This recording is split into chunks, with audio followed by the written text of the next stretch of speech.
Bueno, buen día. Muchas gracias por haber venido. Se trata de una convocatoria para discutir casos. Y para discutir casos es interesante tener diversos puntos de vista para que haya dinámica de discusión. Si todos vemos el problema desde un solo ángulo, puede haber divergencias, pero en este caso, este tipo de patología, que el armamentario terapéutico es variado, es interesante ver las patologías desde cada uno de esos puntos. Y bueno, y por eso es que es tan importante la asistencia de especialistas de diversas áreas. Tenemos radiología, ¿verdad? Patología. ¿Estás tú solita? No. Bueno, Martelena, yo ni la cuento. Ajá. Ok, chévere. Y radiología son todos aquellos que están allá. Está muy bien. Perfecto. Faltaría oncología. Faltaría oncología y radioterapia. Hola, Vicky. Buen día, buen día. Bueno, vamos a comenzar.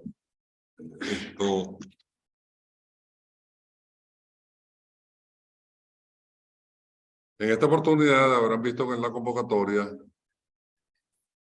modificamos ligeramente nuestro título de discusión multidisciplinaria a discusión interdisciplinaria. Y vemos que eso me llamó la atención en un congreso en Chile que estuve. Y de verdad que tiene otro significado. Porque multi puede ser que haya gente de diversas disciplinas. Pero inter sugiere más discusión. Y por eso es que en esta oportunidad convocamos una reunión multi e interdisciplinaria con el objeto de estimular la participación y la discusión de los casos. Así es que, bueno, hoy vamos a presentar dos pacientes que fueron discutidos acá y queríamos demostrar el resultado, pero no está la gente en terapia, ¿verdad? Yo creo que vamos a alterar el orden de la presentación y vamos a presentar estos dos casos en que pretendemos mostrar el resultado cuando esté presente la gente de radioterapia. Así es que bueno, tenemos dos casos, un caso de una afectación de tejido óseo multifocal poliostótica, que ya ha sido discutida, un caso interesante, y la otra un tumor de partes blandas bastante grande, que lo vamos a someter a discusión a ambos casos. Y luego, al final, presentaremos los dos casos, resultados de tratamiento propuesto de esta discusión. Gracias, doctor. Entonces, vamos a iniciar la discusión de caso. Pasamos a otra presentación de momento.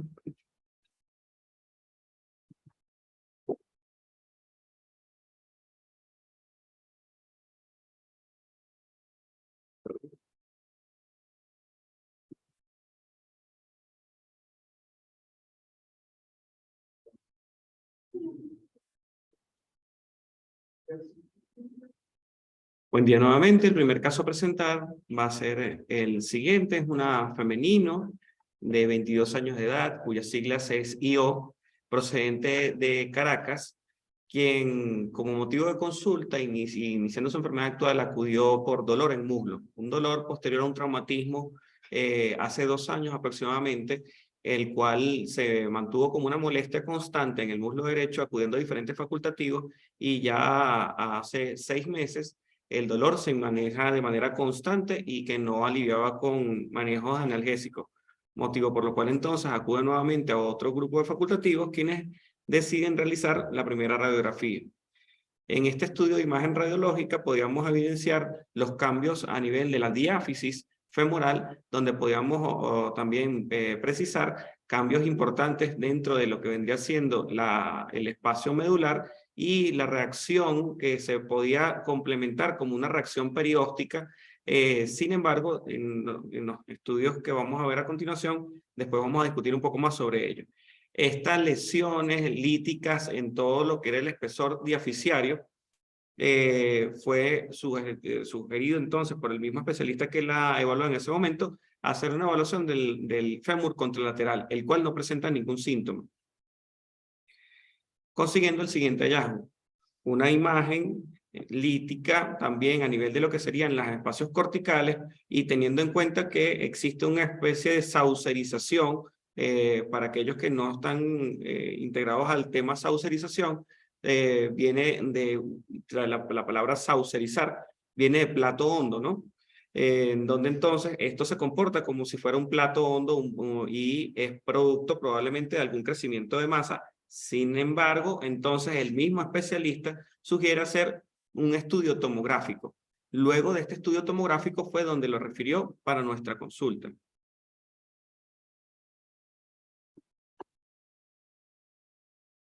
Aquí podemos observar entonces en esta tomografía axial computarizada donde las lesiones líticas del fémur derecho eran múltiples, conteniéndose también en lo que vendría siendo el espacio cortical, pero a su vez afectando parte o en diferentes sectores la cortical y haciendo una expansión de la misma, la cual además de expandida se encontraba adelgazada y eran lesiones múltiples como asemejando sistemas trabeculares entre ellas.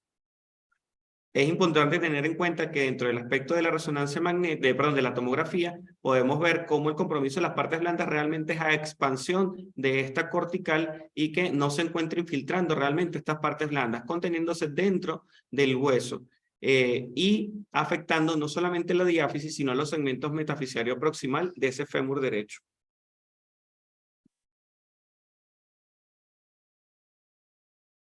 Podemos ver entonces en estos otros cortes, los cortes sagitales y axiales, y coronales, donde esta expansión era a predominio cortical, siendo lesiones, además de poliostóticas, múltiples en el mismo segmento diafisiario, las cuales expandían desde la cortical sin comprometer desde el punto de vista imagenológico las partes blandas, producto de esta misma expansión de la cortical.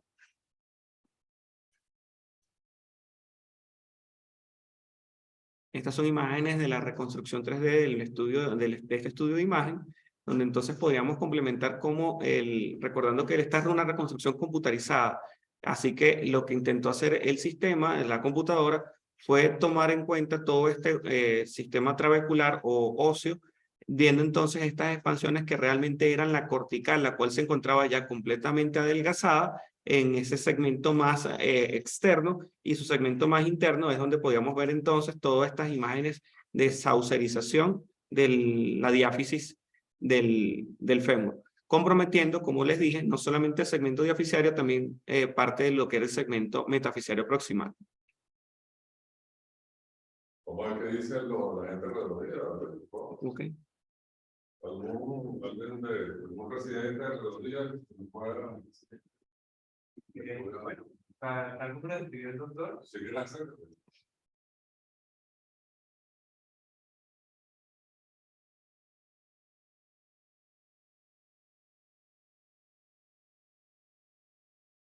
Tal como lo describió el doctor, en la primera imagen, es una radiografía tanto AP como lateral de fémur derecho, y sí se ve un componente mixto, predominantemente en la diáfisis en tercio medio de fémur, tanto lesiones osteolíticas como escleróticas con engrosamiento de la cortical, expansión ósea, y bueno, no se ve como que una distinción, un margen claro de transición entre lo que es tejido sano de lo que es la lesión. De hecho, tanto proximal se siguen viendo algunas lesiones como osteolísticas a este nivel. Bueno, en esta parte pareciera como si fuese algún tipo de reacción perióstica, pero no está bien claro, y que no se ve afectación de los tejidos blandos a este nivel.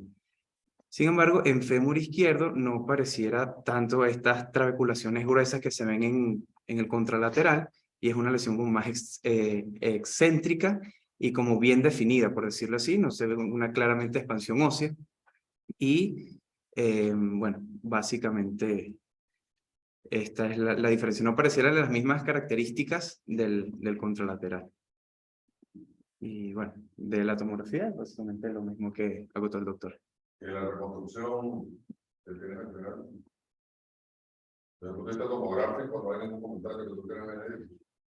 Aparte de lo que, bueno, lo que estaba diciendo el de la reconstrucción, en teoría acá sería la formación de tejido óseo, pero no la agarró bien la reconstrucción.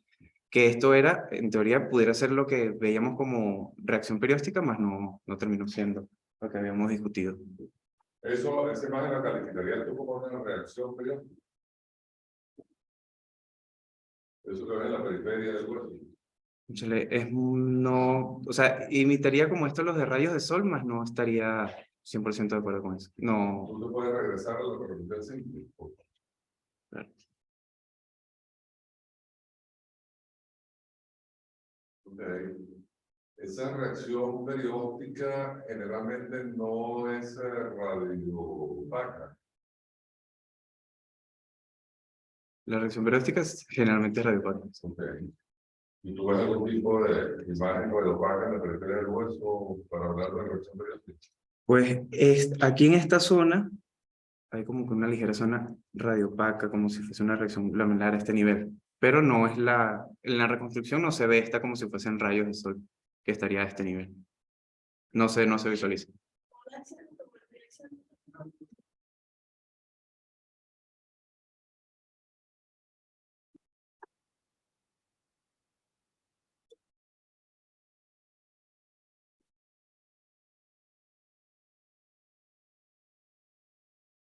En las múltiples lesiones líticas y deformidad de la cortical.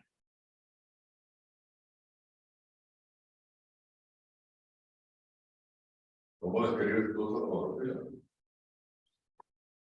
Bueno, se obtienen múltiples cortes axiales de fémur derecho con un compromiso de la cortical por,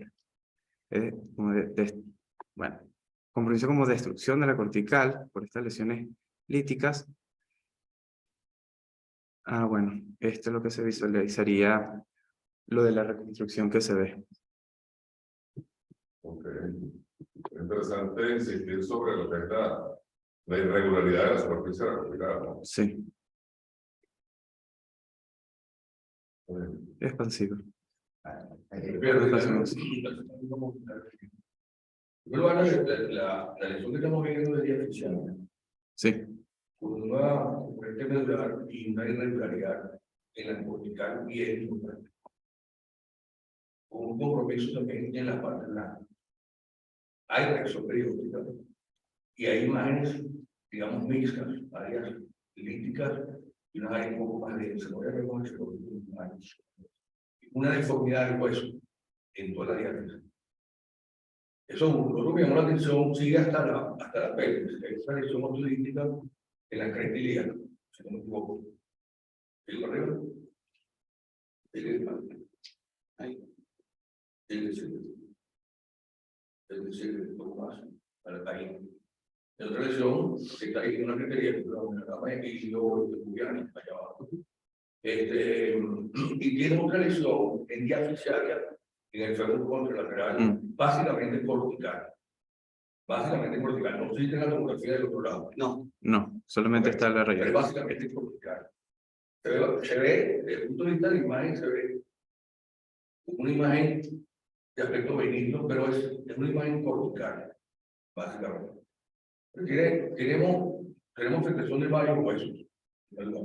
Hay uno mucho más afectado que el no ser recto de género, ¿no? Para que ustedes ya lo estudiaron. Pero esa poliostótico en el sentido de que son muchas lesiones en varios. ¿Okay? y con esa característica. Necesitamos saber más del paciente, no las imágenes nada más, sino más del paciente, antecedentes, estudio laboratorio, clínica, etc.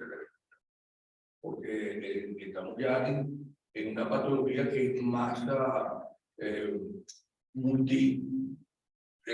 multihueso, por ahora. Hay otras veces multiorgánica también. Yo no para decirlo, pero tenemos que saber más sobre el procedimiento de la clínica.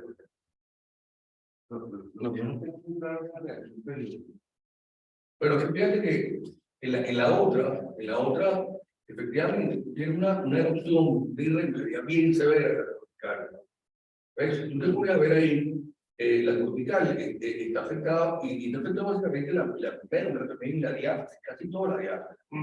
Pareciera que tuviera una reacción periódica. Lo otro que sí me llama la atención son imágenes más densas en la parte plana.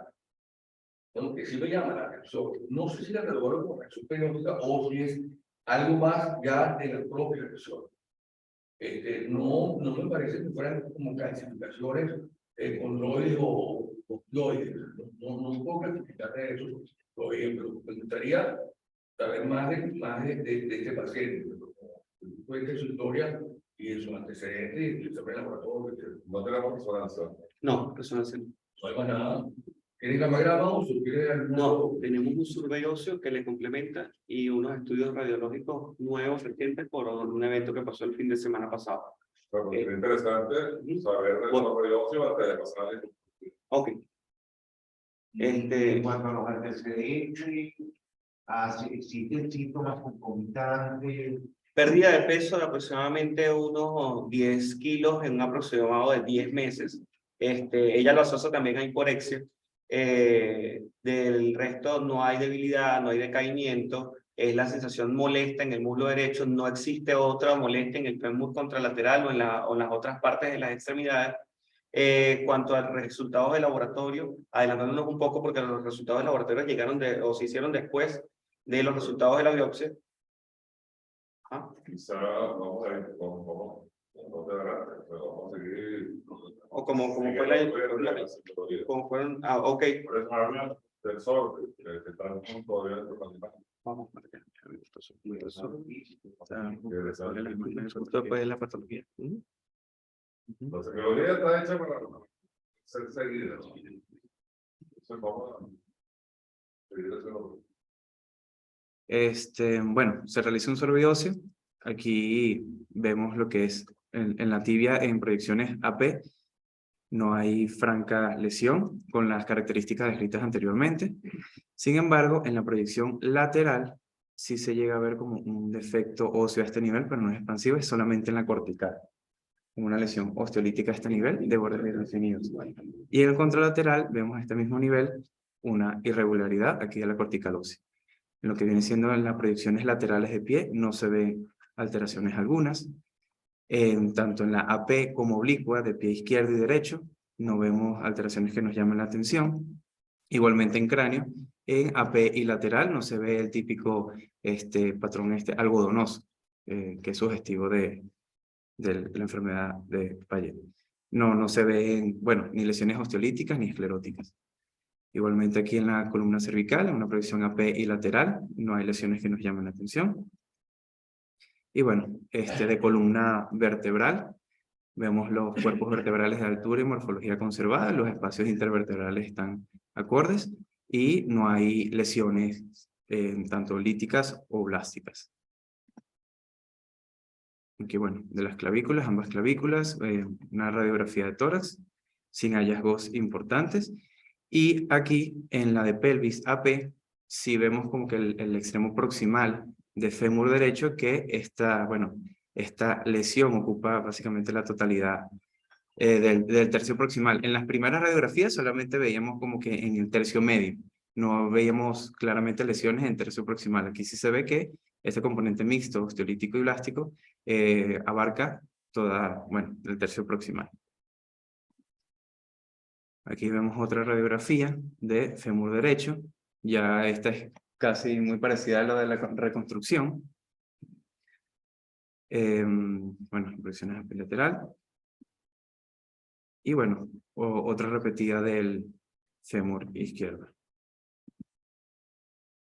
Esta es nueva. Si vemos en húmero derecho, tienen estas características muy similares a las descritas en fémur derecho, tanto en AP como lateral.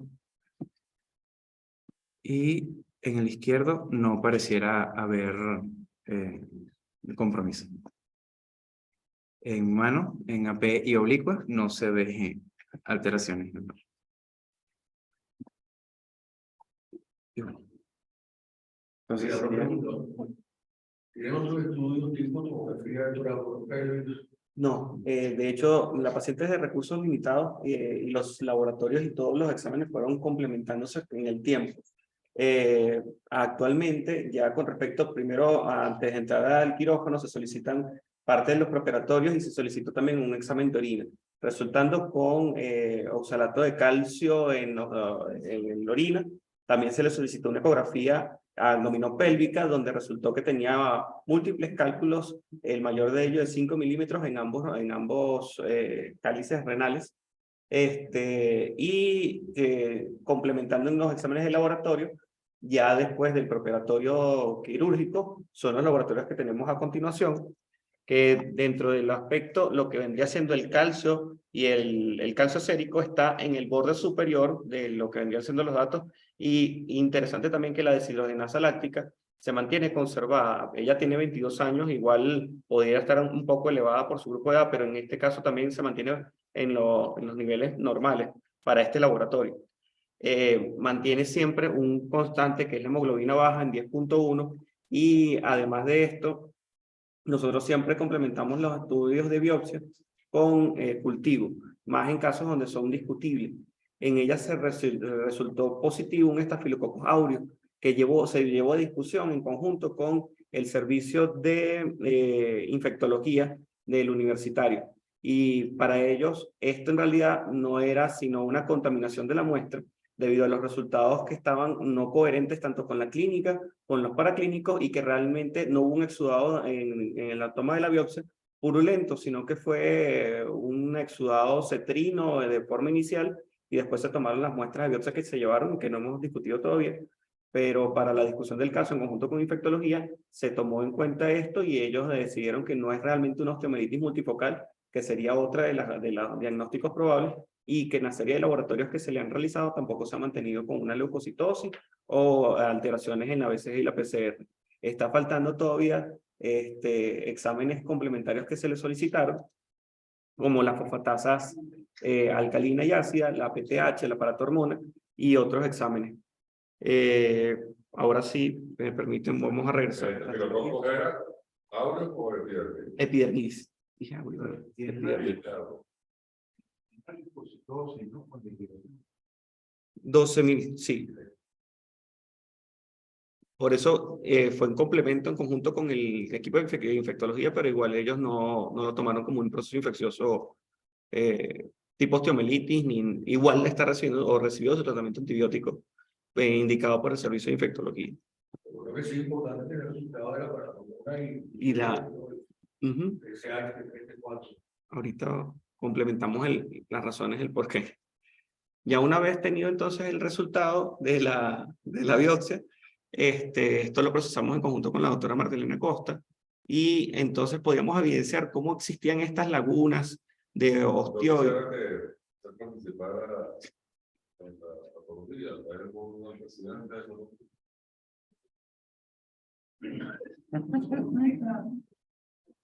¿Expertos que están aquí? ¿Ah? ¿Con receta de patología? ¿Ok? No la han visitado. ¿No están visitando todavía?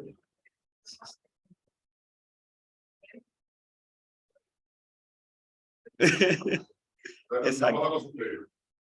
No. Debe sufrir. No, para sufrir. Está bien, entonces, bueno, ya está preparado. Bueno, menos si alguno quiere buscar lo que ve, chévere, lo complementamos, no hay problema. Menos que sea el que vemos que...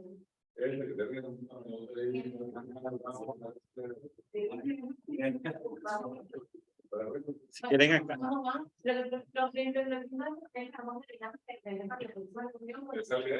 Puedes explicar por qué mismo, porque esto, la patología y la parte microscópica es muy bonita porque es mucho de describir, ¿no?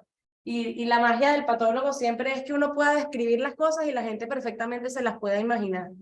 Y esto es eso. Haciendo fotos de fe. No, claro, no, sí, sí.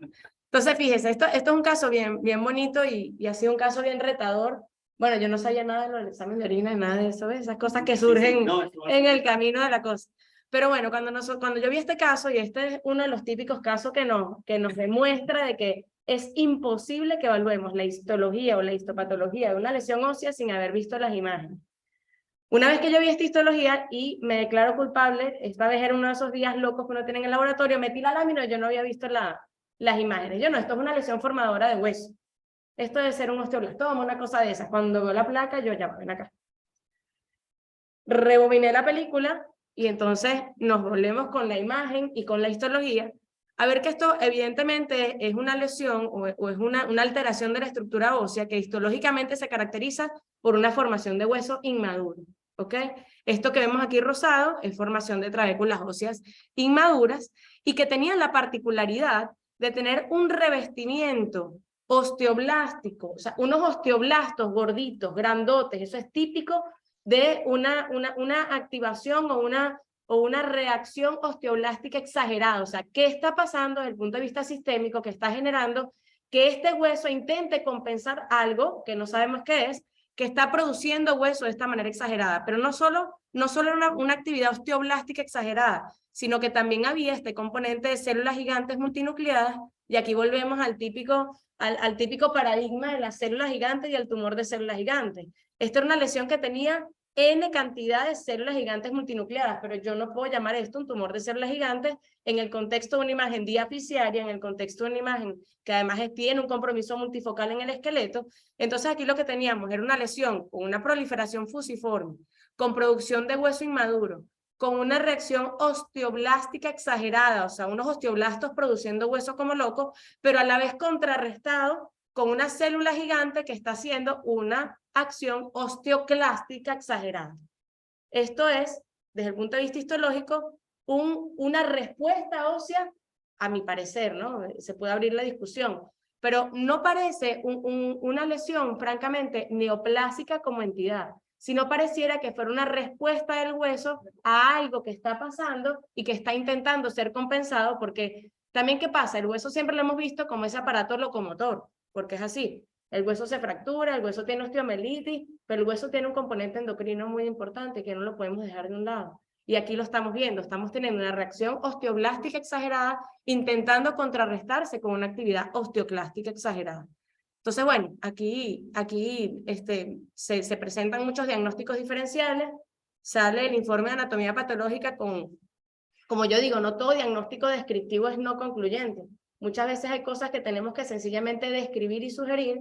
En este caso, pues yo hice una descripción de lo que estaba viendo. Hay trabéculas neoformadas con revestimiento osteoblástico prominente, una presencia de actividad osteoclástica exagerada, porque la había, espacio intertrabecular con células fusiformes, presencia de células gigantes tipo osteoclasto, o sea que no es una célula gigante tipo cuerpo extraño, o lo que vemos, por ejemplo, en el contexto de una osteomelitis, y entonces una nota explicativa donde se comenta que la presencia de alteraciones esqueléticas multifocales plantean como una opción diagnóstica que esto sea una manifestación ósea secundaria, probablemente un problema metabólico que el hueso está intentando compensar.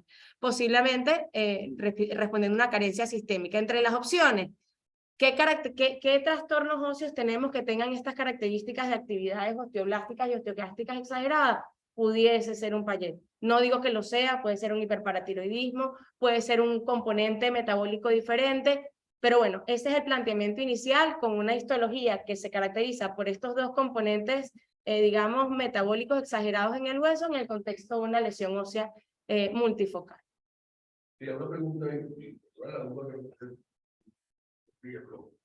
la biopsia fue del hueso, hueso. Fue del hueso.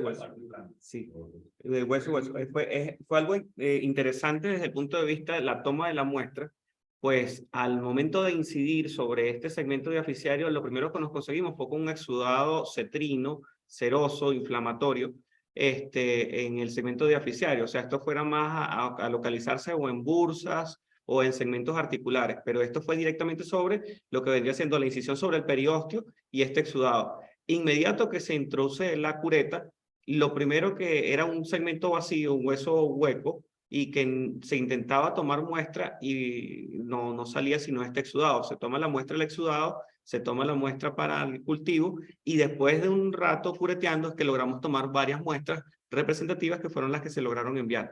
Pero es un hueso que dentro del aspecto macroscópico ya existe una lesión importante y cuya entidad compartía ese componente quístico junto con un componente ya lesivo importante para la cortical. ¿Tú puedes regresar al siguiente para la demanda? Esto. Fíjate que es importante esto, y hay un dicho que es acción. Es que toda biopsia debe cultivarse en todo cultivo de biopsia. Porque nosotros tenemos que la optimeritis de la gran simuladora, por lo menos desde el punto de vista radiológico. En cualquier entidad puede ser infección. Entonces, de allí la importancia de siempre cultivar. La otra cosa, y me disculpa que si era el tipo de estafilococo, porque no va a ser sino el estafilococo, el epidermidis es un germen de contaminación de la piel, que no tiene la misma significación que el estafilococo aureus. La otra cosa, y por eso hay que regresar más acá, aquí la doctora describió perfectamente bien una situación de formación ósea y reabsorción ósea. Eso, yo recuerdo un término que se usaba, el patrón en mosaico. El patrón en mosaico es un patrón típico de Bayer. Y la doctora lo describió muy bien, y ahí lo tenemos. Así que bueno, el Bayer es el diagnóstico más probable. Sí. De hecho, ya llegando entonces nosotros al término de discusión, para este caso, el planteamiento diagnóstico probable era un Payet. De hecho, colocamos así, de manera grande, diagnósticos. ¿Por qué no tenemos un diagnóstico preciso? Porque los laboratorios estaban pendientes para poderlo concluir de una manera más específica. Sin embargo, dentro de la discusión del caso, lo estamos tratando actualmente como un probable Payet. Y lamentablemente, para el fin de semana pasado, hoy, no me diga que no la puse aquí, ella se cayó. Caída de su plano de sustentación, estaba en muletas, ya no estaba en muletas porque le indicamos en vista del compromiso femoral y se cayó el fin de semana y probablemente los exámenes de laboratorio que queríamos complementar para poder llegar al diagnóstico no lo vayamos a tener en el tiempo más prudente en vista de este resultado no gratificante para el paciente, cual se fracturó ambos fémur con una caída de su propia altura. Presente acá con nosotros está la doctora Tania, quien quisiera también iniciar el comentario con respecto a Payet, porque esta es una entidad que tiene muchas cosas que podemos comentar de manera bastante grata. Doctor. Tengo un comentario adicional mientras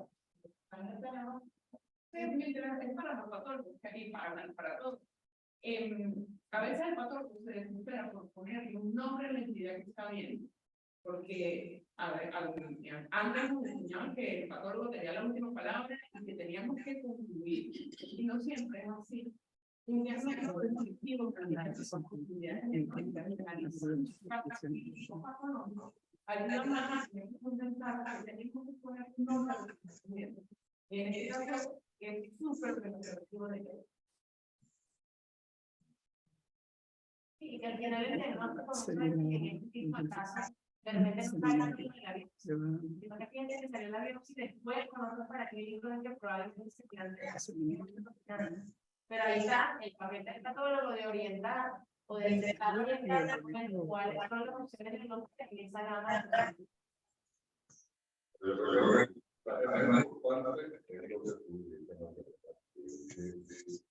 Recuerdo yo con mi carrera y todo el mundo también lo decía. El doctor Michel es más empático. Él habla textualmente, hablo con ella. Desconfía del patólogo que deja un diagnóstico sin haber visto la patología. La importancia le daba a lo que Michel y el plan nacional. No, deja eso, por eso te... De hecho, de que el patólogo estuviera tanto. El patólogo va a dar claro y por eso es que es interesante que ustedes estén aquí presentes. El patólogo que quiere ver una patología ósea tiene que estar familiarizado con la imagenología de esa patología. Por eso es que es interesante, porque entonces los patólogos deben trabajar en conjunto con los radiólogos, en el caso, la doctora Vanessa, en el centro médico, ella los casos les manda varios permanentemente. Entonces hay que entender que nadie es el dueño de la razón. Y eso de tener que producir un diagnóstico, yo creo que el diagnóstico es un compromiso, porque todo es la importancia de tener un buen protocolo de equipo, porque toda la conducta del equipo tratante se va a basar sobre el diagnóstico que te da el patólogo. Es decir, el patólogo no entiende de la importancia de que para llegar a un diagnóstico confiable definitivo debe haberlo discutido con lo que tiene que ver con el tema. Entonces ahí el riesgo de equivocarse y entonces de ahí vemos la tratamiento no será correcto. El complemento de la imagen es muy importante porque las imágenes dan como decir el dato y la anatomía patológica también tiene que tener, pero la información importante que se tiene del análisis de las imágenes y eso es lo que hace muchísimos años que estoy insistiendo que los patólogos tienen que ver las imágenes muy bien dicho, porque las imágenes dan el comportamiento de la lesión. Uno puede tener dos lesiones con casi idéntica tipología y por la imagen uno puede ver que se están comportando muy diferente y eso cambia radicalmente el diagnóstico. Entonces, la imagen da el comportamiento biológico, la manera de crecimiento, el tipo de reacción periódica y muchas veces la histología puede ser muy parecida, como decir, idéntica para lesiones que se están comportando muy distintos con su agresividad de crecimiento. Entonces, ahí es donde ayuda el macro que las imágenes. Y así como hablamos de la importancia del patólogo, como cierto, la imagen, alguna culpa acá, que los clínicos muy poco informan acerca de los aspectos clínicos del enfermo en la solicitud de estudio por parte de patología y de Yo quería hacer un comentario que me puso la doctora Rivas de esta paciente, a mí me llega a mi consulta y yo asumo que es una metáfora, digo, un tumor de mano, en esa primera evaluación, la percepción clínica de integral de la paciente. O sea, de entrada ya por lo menos 3 veces más, todo,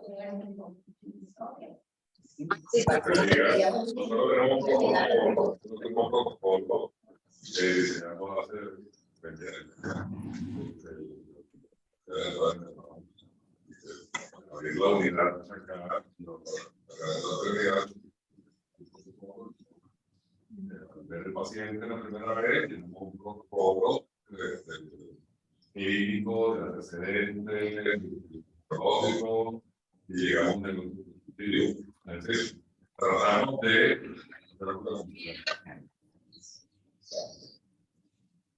ok, aquí la parte genética puede jugar un papel muy importante. Sí. Bueno, buenos días a todos.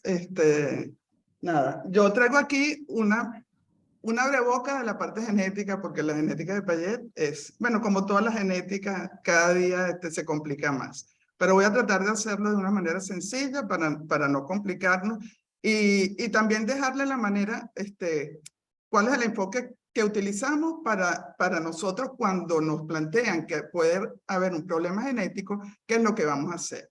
Entonces, básicamente hay una base de datos que se llama OMIM, que es la base de datos que es de acceso público, y lo que uno puede hacer ahí, bueno, por supuesto, está relacionado con enfermedades mendelianas, ¿ok?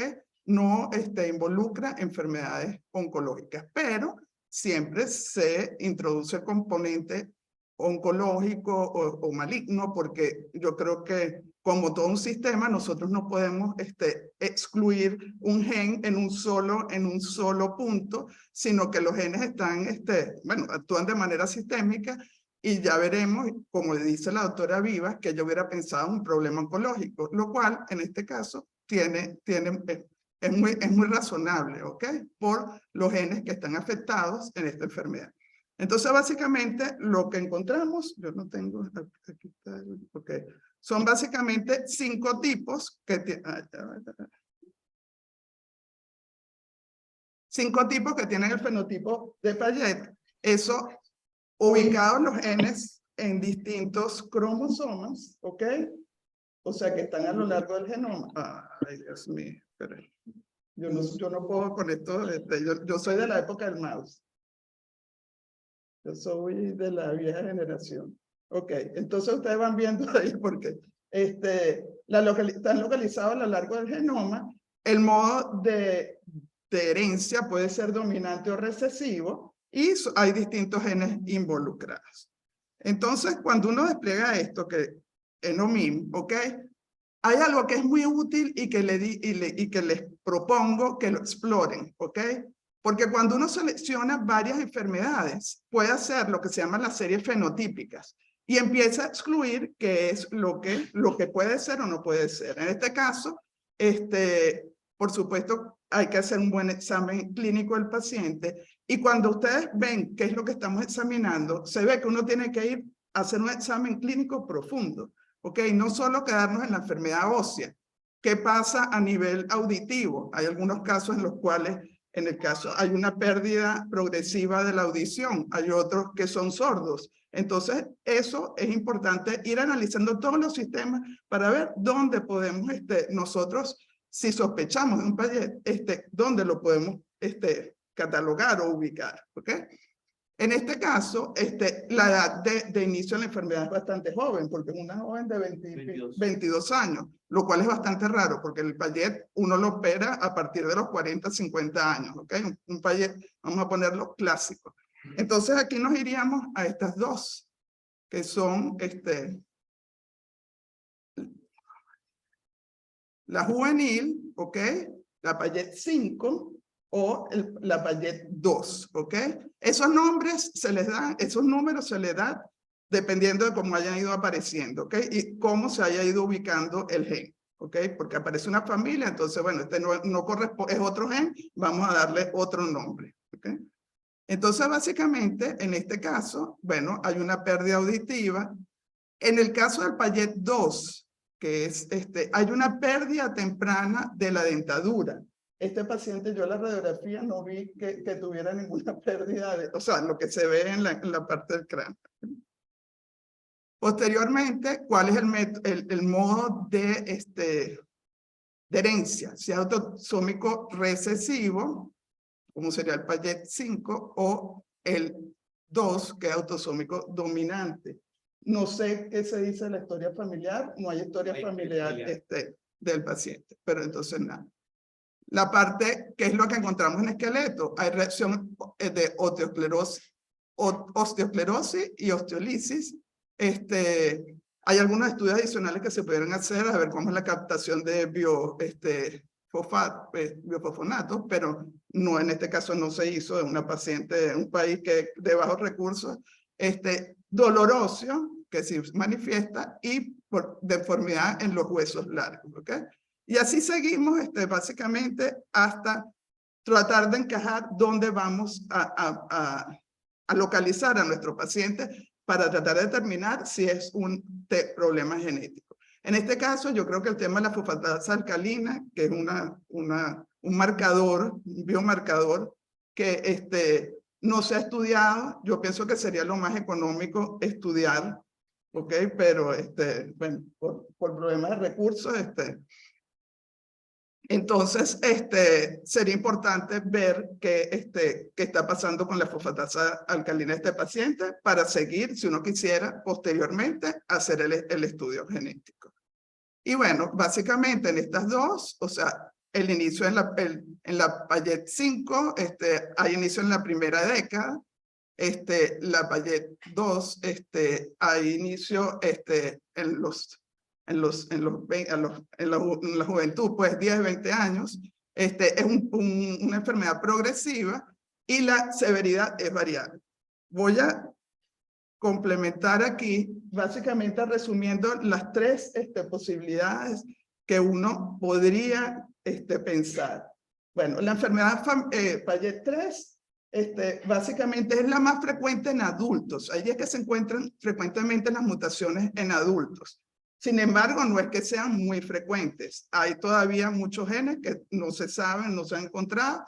Yo creo que con las nuevas métodos de secuenciación masiva irán apareciendo genes involucrados en este tipo de enfermedades. Y a veces no es una enfermedad monogénica, sino es multigénica. Y eso con el tema de la tecnología de la información nos permitirá llegar cada vez más a qué es lo que está involucrado en este tipo de patología. La proteína que afecta es el secuestrosoma. ¿Ok? Después tenemos la enfermedad de Payet 2, que es la que yo pienso que puede ser lo que tiene este paciente. La alteración es en el gen TNFRSF11A, que verdaderamente eso uno no se lo tiene que aprender porque son términos terribles, pero uno lo busca en la computadora. Pero esta enfermedad es variable porque los pacientes pueden tener osteolisis familiar expansiva, hiperfosfatasa esquelética expansiva y enfermedad temprana de Payet, que están involucradas en las mutaciones en este gen. Y si uno se recuerda del proceso de osteogénesis, está asociado con RANK y RANK-KL, lo cual es el blanco o sea, el inicio, ¿cómo se llama? Es la cascada que está involucrada en las metástasis. Cuando hay un desequilibrio entre RANK, RANK-L o TG, ahí empieza la proliferación del hueso y es lo que produce lo que pasa cuando hay una metástasis ósea. Por lo tanto, no es loco pensar en un proceso oncológico. ¿Okay? Y por último, la enfermedad de Payet 5, que está también asociado a un receptor de TNF que está relacionado con la osteoprotegerina. ¿Okay? Entonces, básicamente, yo, si se hiciera la genética, yo me iría por una Payet tipo 2, ¿ok? Pero, sin embargo, por supuesto que hay que buscar, estas son las características de esta enfermedad. Y, sin embargo, hoy en día no es necesario apuntar. Antes, cuando uno secuenciaba estos genes y iba a buscar un gen blanco, tenía que definir previamente cuál era el gen que uno sospechaba que estaba afectado. Pero hoy en día, con las técnicas de secuenciación masiva, uno lo que manda a hacer es un exoma completo y puede encontrar rápidamente cuál es el gen que está involucrado. Y bueno, por supuesto, con el consejo genético, ver cuáles son las posibles terapias, porque no solo es el tema reproductivo, sino que con los nuevos medicamentos se puede utilizar, o sea, a lo mejor un medicamento que es utilizado para otra cosa, puede ser útil en el tratamiento de estos pacientes. Bueno, ya, listo, no sé si... Muchas gracias. Si tienen alguna duda o quieren cualquier cosa, esto es una breboquita de lo que puede ser el tema genético de Payet. Bueno, yo creo que nosotros tener una genetista acá en este pueblo de reuniones es una guía, porque de verdad que es un lujo. Y más hoy en día, en donde la genética es en donde estamos encontrando las respuestas a muchas cosas. Y la genética ha evolucionado de una manera sorprendente.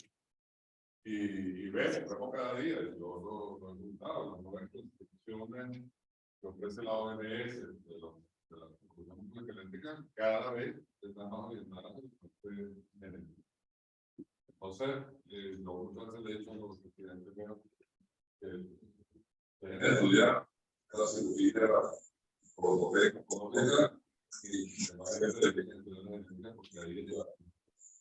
Son complementarias. todo el mundo es necesario, todo un equipo, y yo creo que la idea es que el paciente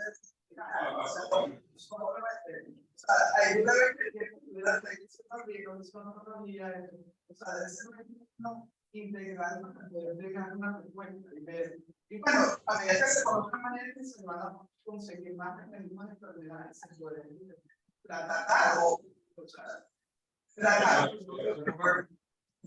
Pero yo sé que trabajamos en la política. Ustedes no hagan una secta. Un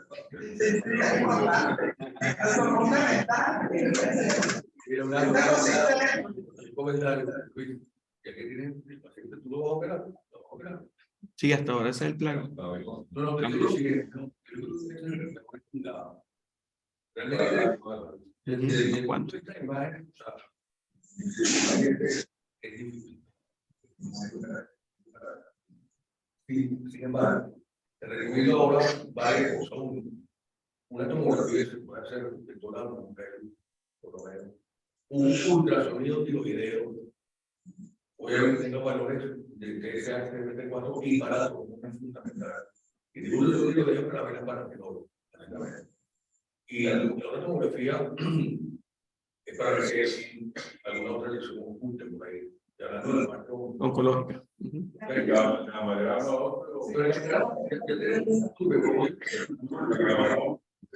Claro, vamos a ver, ¿qué vamos a ver?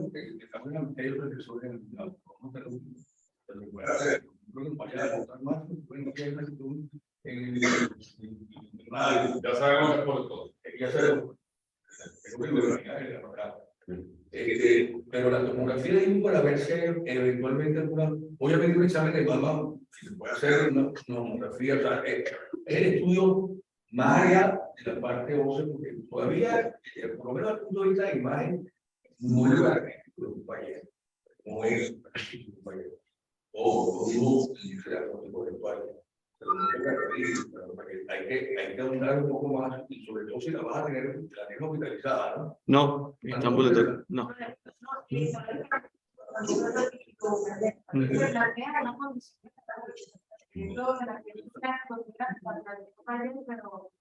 un caso raro. Yo comenté que yo hubiese pensado más en una mujer de 22 años. No. Aquí entonces le empiezo a plantear más bien cómo es terminar el lugar. Lógicamente es una lesión. Ok. Lógicamente tiene un componente psicológico y psicológico. En este caso. ¿Cuál es el problema? Pero es la particularidad psicológica que a diferencia de otros problemas metabólicos, tiene los dos componentes metabólicos. Que la destrucción ósea y la producción. Pero bueno, uno ahí empieza a hacer planteamiento. Ok. Entonces, la recomendación es que Completar todo el set de estudios. Ahorita tenemos un tema de emergencia, pero eso es completamente. Todos los del set de estudios. Así es.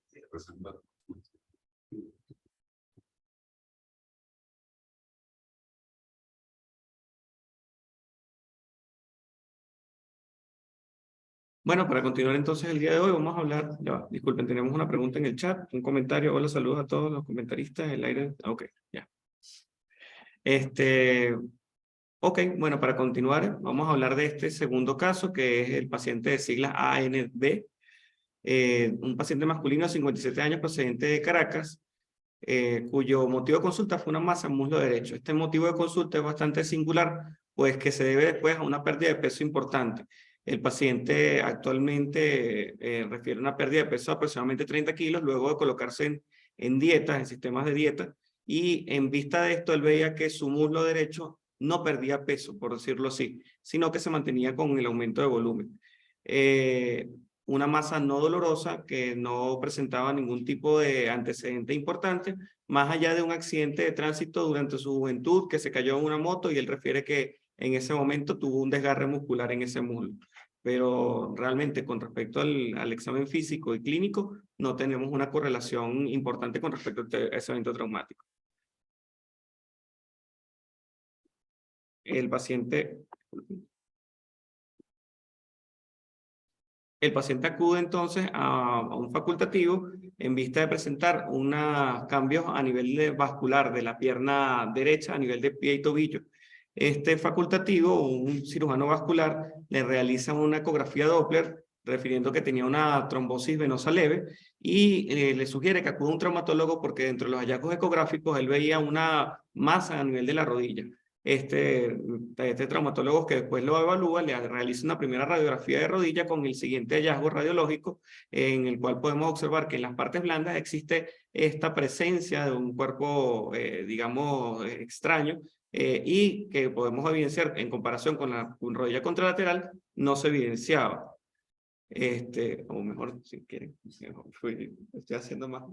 No, está bien, no pasa nada. Bueno, buenos días.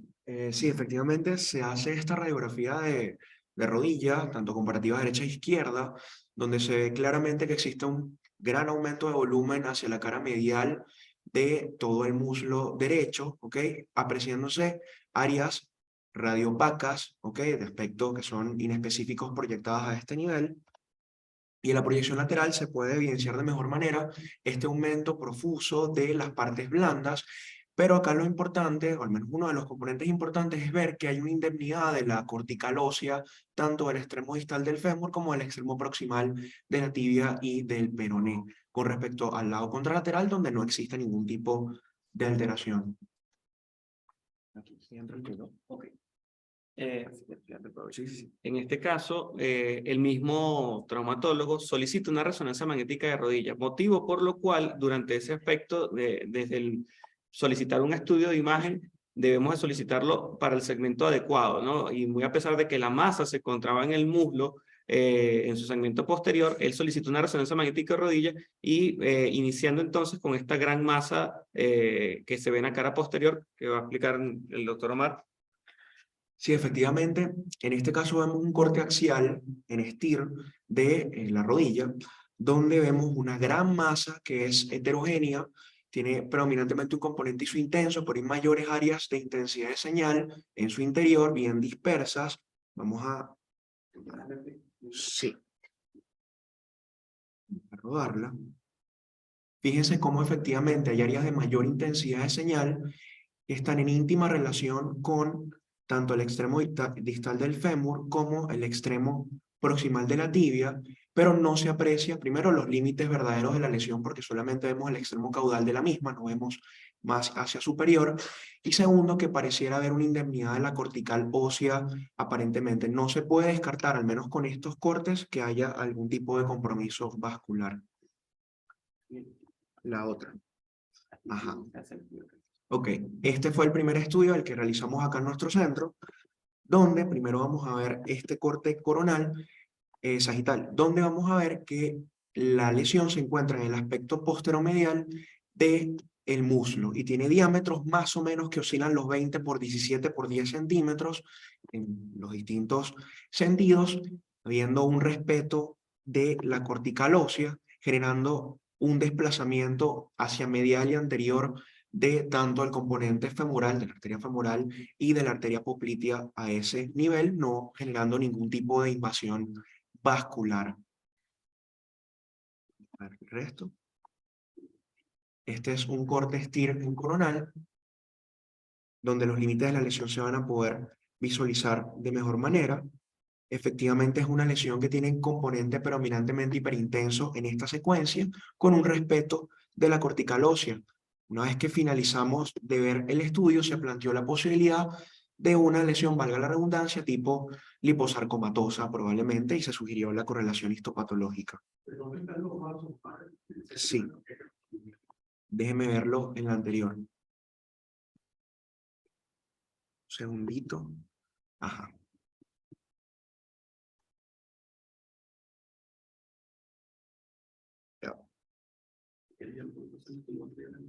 Sí, yo creo que mejor. Un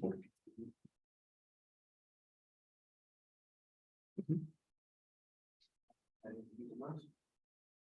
Acá vemos parte del componente vascular.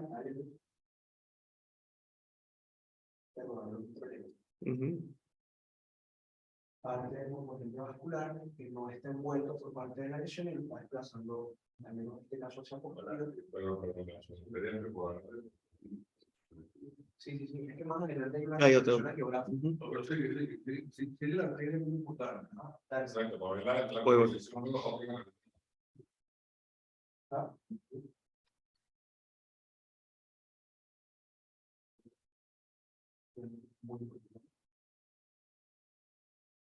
Sigue habiendo respeto del plano vascular.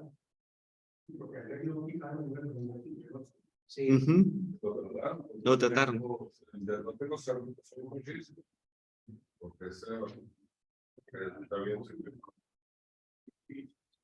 sí, efectivamente, pero como tal, una invasión del plano vascular no impresiona.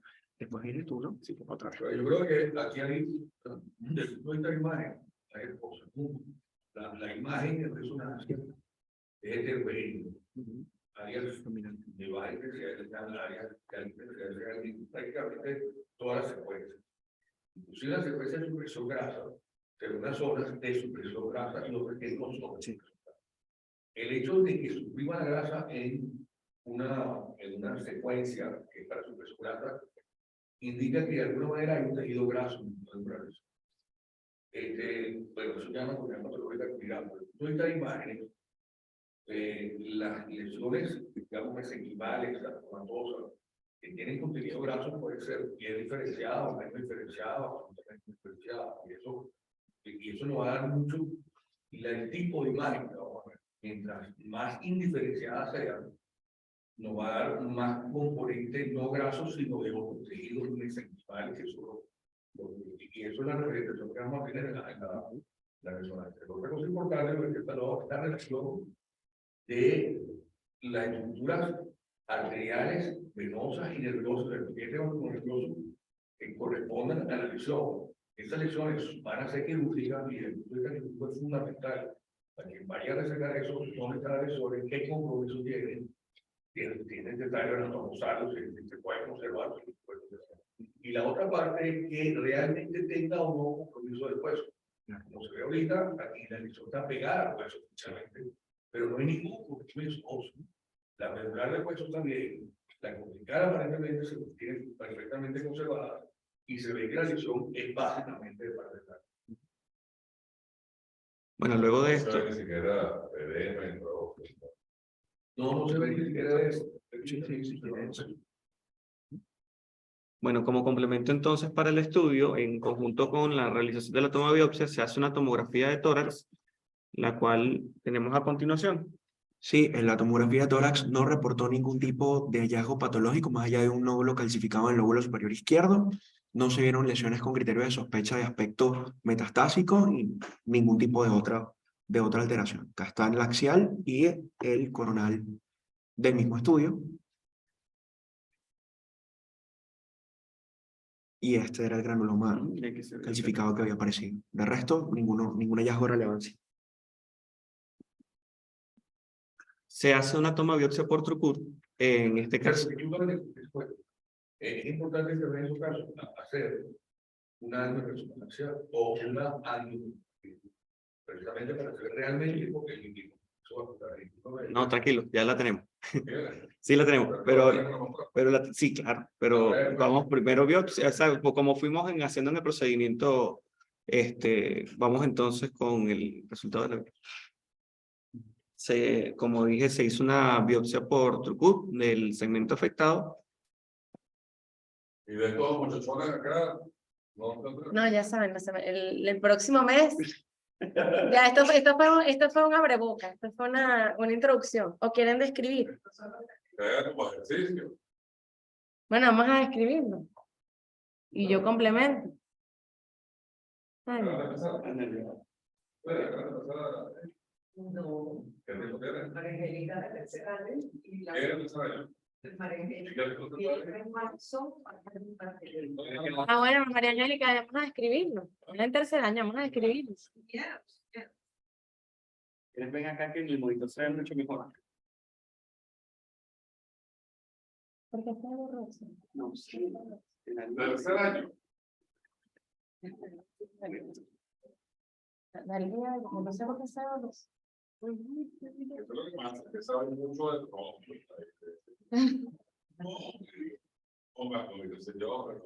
O con el eléctrico, la selección. Bueno, para que ves ahí, qué componente puedas tú identificar.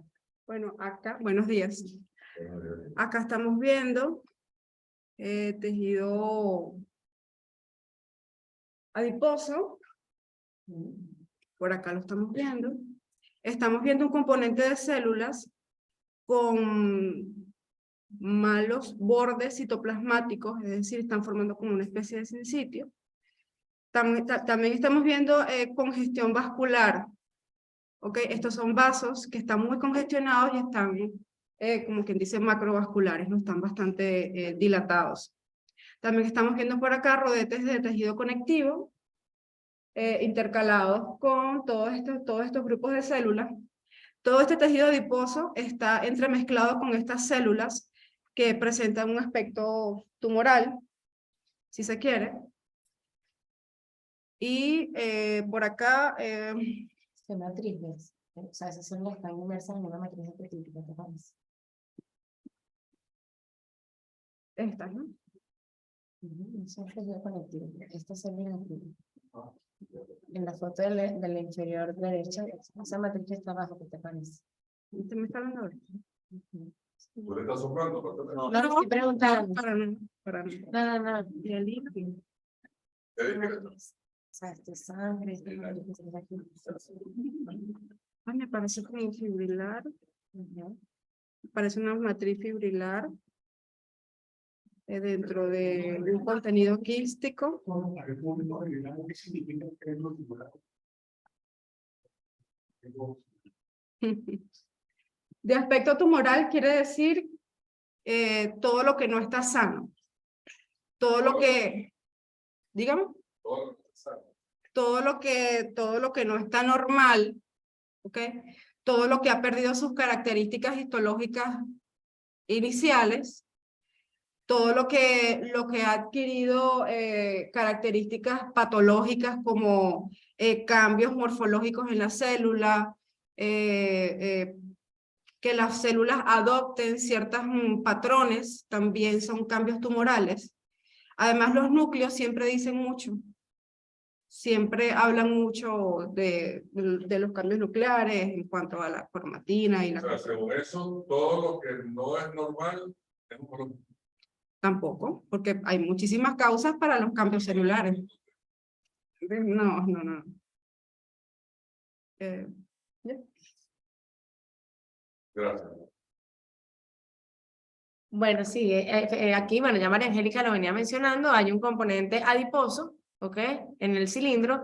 Van a contar, este era el único cilindro que tenía tumor, eran como 5 cilindros, el resto era tejido conectivo, habían vasos, pero esto es un componente, efectivamente, un componente adiposo que se entremezcla con estas celulitas que son unas células ovoides, que de hecho esta es una lesión bien particular, porque esta es una lesión que tú la ves y no es el típico sarcoma, que tú dices, ay, esto es uno cuando dice la palabra sarcoma se imagina una cosa horrible, con unas células grandísimas, pleomórficas, con mitosis. Este es un tipo de sarcoma que desde el punto de vista morfológico es muy inocente, tiene un aspecto blando, tiene un aspecto que no llama la atención desde el punto de vista morfológico y que se caracteriza también por estos espacios pseudoquísticos. ¿Por qué digo pseudoquísticos? Porque no es un quiste verdadero, sino que son espacios que son ópticamente vacíos, como lo vemos aquí, y se llenan de esta matriz de tipo mixoide.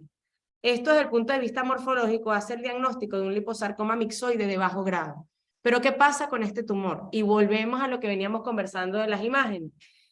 Esto es una lesión de 20 centímetros, que desde el punto de vista imagenológico ya vimos que tenía áreas hiperintensas que muy probablemente corresponden a estas zonas mixoides, pero tenía muchas otras áreas que no eran hiperintensas, eran áreas isointensas que eran completamente diferentes desde el punto de vista imagenológico. Por lo tanto, no podemos asegurar que todo el tumor tenga estas características morfológicas. Por ende, si bien podemos hacer un diagnóstico de compatibilidad inicial, no podríamos descartar que esto sea un sarcoma de alto grado con un componente del liposarcoma mixoide, ¿ok?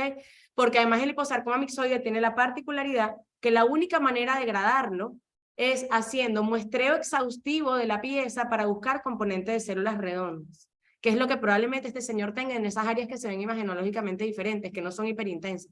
Él debe tener áreas que no tiene este componente mixoide, sino áreas más sólidas que pueden corresponder a un sarcoma de alto grado. En la biopsia no podemos decir más. En la biopsia este es un liposarcoma mixoide clásico. Tiene el componente vascular, tiene el componente adiposo y tiene el componente de células redondas. Tiene todo, pero tiene esas áreas en la imagen diferentes que probablemente no estamos viendo aquí. Fíjate que interesante el comentario de la doctora Co. Ella tiene a la mano simplemente una pequeña muestra, un poquito cilindro, que le ofreció el médico que le mandó para que se mirara. Pero fíjate que ella no llega a un diagnóstico, a pesar de que tiene todos los elementos para llegar a un diagnóstico definitivo de comillas, al observar que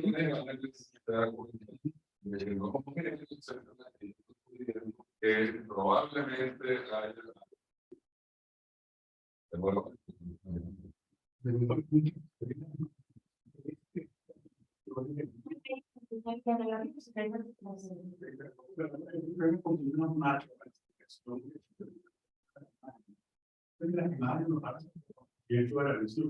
y uno cuando ve clasificaciones, lo piensa en necrosis. Exacto.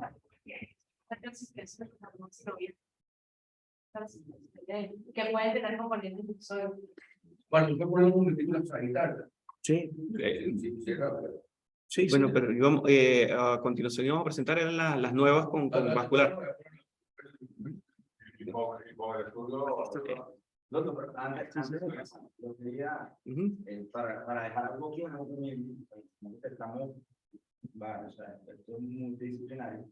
Hay un tema interesante con respecto a la tomografía de tórax, que tú bien dices que hay un nódulo que nos llama la atención, claro, pero estamos ante una lesión que ya sabemos que es maligna.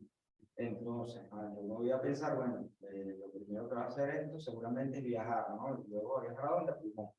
Entonces, a lo mejor yo veo esa imagen y me puede llamar la atención. O sea, ¿por qué decir de entrada? Pasa es que cuando tú hablas de nódulo pulmonar, los nódulos pulmonares tienen muchas formas de clasificarse, un tema muy lindo, pero Bueno, sí. El 98% de los nódulos calcificados, por estadística, son benignos. Ya, déjenme regresar acá. Déjenme ubicárselos para que lo puedan ver.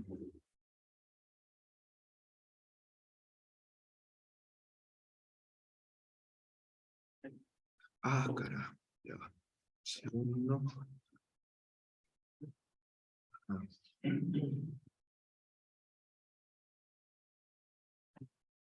No, bien. Ahí estaba. Ajá.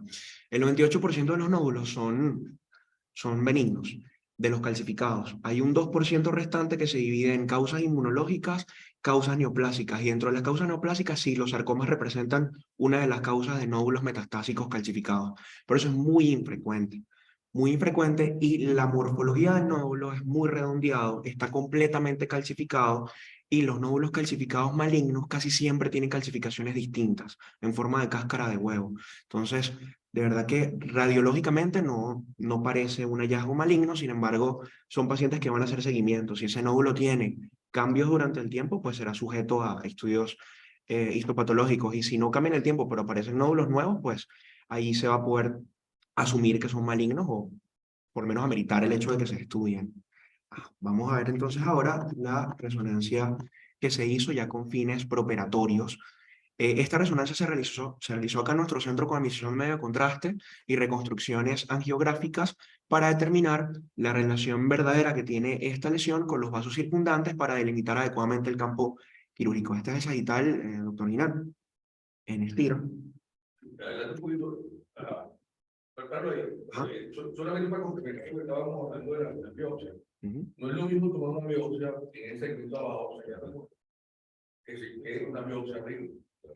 Claro. Eso es básicamente lo que le da diferencia al patólogo. Luego va a tener 3 cilindros abajo, completamente diferente de lo que puede ser arriba. Ahora, el macro después, todo eso en la mano es que va a dar el correcto. Ok, vamos a ver entonces coronal de la lesión y vamos a ver las reconstrucciones angiográficas, que es lo verdaderamente importante de este estudio. Ajá, bien. Esta entonces es una reconstrucción angiográfica, fue bien difícil de adquirir dadas las condiciones del paciente, fue muy complicado, meritó la inyección de más contraste de lo habitual y, bueno, reprogramar las antenas, pero acá lo importante es que la lesión desplaza los vasos hacia medial y hacia anterior, no observándose verdaderamente un compromiso ni una infiltración de las estructuras vasculares, especialmente los vasos femorales profundos, ni la arteria poplitea, y mucho menos las ramas tibiales posteriores a nivel de la pierna como tal.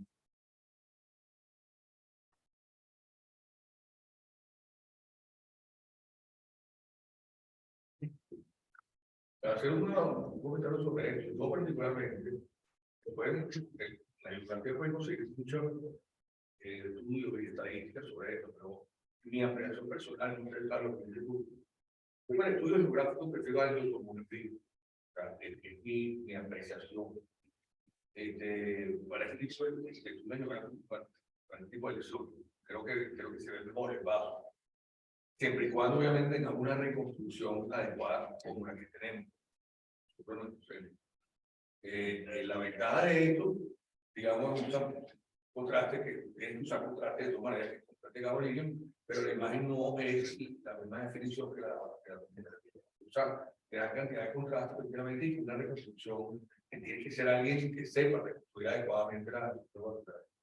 Y el otro punto muy importante de la tomografía que se ha sentado sobre esto es que nos da muchísimo más información sobre la muscularidad de la lesión. Estudiando de referencia que es mucho más difícil de ver aquí. No se puede ver, pero la tomografía se presta mucho más para ver el diagnóstico. Y en una lesión también de pequeña como esta, uno puede ver las áreas más vascularizadas que deberían ser mejores para el cerebro localizado. Cabe destacar que este es un paciente obeso, por eso también el comentario con respecto a lo de la antena, y quería saber su comentario con respecto a eso. Siendo un paciente obeso, la tomografía entonces sería un poco más fácil, entre comillas, que la resonancia para la reconstrucción. O sea, la resonancia no fue que fue difícil de hacer, sino que cuando llegamos al momento de inyectar, hay unos artefactos que se producen por superposición de una imagen con la otra. Entonces tú cuando vas a hacer la reconstrucción de ese efecto angiográfico con contraste, teníamos superposición y tuvimos que hacer como 45 minutos de maniobras para que la imagen quedara lo mejor formada posible. Okay. En este caso, como dice el doctor Guinay y el doctor Malavé, lo ideal hubiese sido hacer una angiotomía. Hubiese sido lo ideal. Está bien, para nosotros los clínicos es importante esa opinión de los Así. más que una resonancia con efectos geográficos, es más útil una angiografía. Yo quería también saber el comentario con respecto al servicio de oncología, teniendo en cuenta que tenemos a la doctora Machado y a la doctora presente también, la doctora Machado por parte de oncología pediátrica. Disculpe. La doctora Vivas. Vivas, sí. La doctora Machado por parte de oncología pediátrica y la doctora Vivas por parte de oncología médica, para saber en respecto a las lesiones tipo liposarcoma. Sabemos que dentro de la descripción son netamente quirúrgicas, pero dentro de su aspecto, en este caso, que sabemos que es una masa de gran volumen y que no queremos que sea el caso, pero logrando entonces una resección donde hayan quedado segmentos, el aspecto de la oncología sí es muy importante, el tratamiento médico, ¿no? Sí, yo creo que para nosotros lo más importante es que el cirujano, en esta situación, un paciente quien no tiene enfermedad metastásica de cáncer, que solamente es enfermedad local, si bien es un historia bien diferenciado, un tipo de sarcoma, pero ya nos hace pensar que hay más agresividad de eso, por lo menos un peor grado de diferenciación, digamos. ¿Es o no es resecable esa lesión? Si no es resecable en este momento, yo creo que entonces lo ideal sería ir a un tratamiento neoadyuvante para poderlo hacer resecable a posterioridad. Pero lo importante es que el cirujano nos diga, porque si a mí de entrada me dice el cirujano, no, eso es facilito, si yo creo que no hay. No, pero si es potencialmente o tiene, no hay duda, y a un tratamiento neoadyuvante. Bueno, hay que hacer otra no estamos completando la definición, hay que evaluar bien todo la parte de los una vez que tú hayas completado los libros de extensión, tú pones, tanto con el radiólogo como con el cirujano, tú tienes que pensar en calificar. Una vez calificada por el psicología y por compromiso si es comportamental o extracomportamental, tú puedes saber si la cirugía va a ser una cirugía marginal o una cirugía con bordes amplios. En el caso de que no puedas lograr una cirugía con bordes amplios y sobre todo sabiendo las características histológicas, porque hay unas características histológicas que son más, vamos a decir entre comillas, menos complejas que otras. O sea, son de grados bajos, grados intermedios o alto grado. Si estamos hablando de una lesión de alto grado, de gran volumen, tú puedes plantear perfectamente lo que dijo la doctora Mina. Tú tienes que darle el chance, o bien darle radioterapia preoperatoria, que podría ser una opción, o en el mejor de los casos, la quimioterapia preoperatoria, que mejor la conoce la doctora Viva que yo, porque yo prácticamente liposarcoma muy es excepcional que yo los veo. Y normalmente en los niños se ven de características mixoides, y son, vamos a decir, de grado intermedio, normalmente se detecta en unas condiciones distintas, o sea, de repente estamos más favorecidos que en la parte adulta. Posteriormente, si el cirujano te dice, no, mira, esto lo podemos realizar con bordes amplios y de repente queda algo de enfermedad microscópica residual, tú lo complementas con la radioterapia. Y ahí tú sopesas la necesidad de agregarle tratamiento con quimioterapia. Normalmente, la mejor alternativa es quirúrgica, o sea, es el arma. Pero si el cirujano no logra ese margen amplio de resección sin dejar enfermedad residual, si es un tumor de bajo grado, grado intermedio, la sobrevida es del 100% básicamente. Ellos tienen capacidad de dar metástasis, eso sí, si ya han habido. El problema de estos tumores es que cuando se detecta como lesiones grandes, voluminosas, sobre todo porque ellos no tienen tantas localizaciones en extremidades, también pueden haber en retroperitoneo. Y cuando se localizan en el retroperitoneo, normalmente es voluminoso.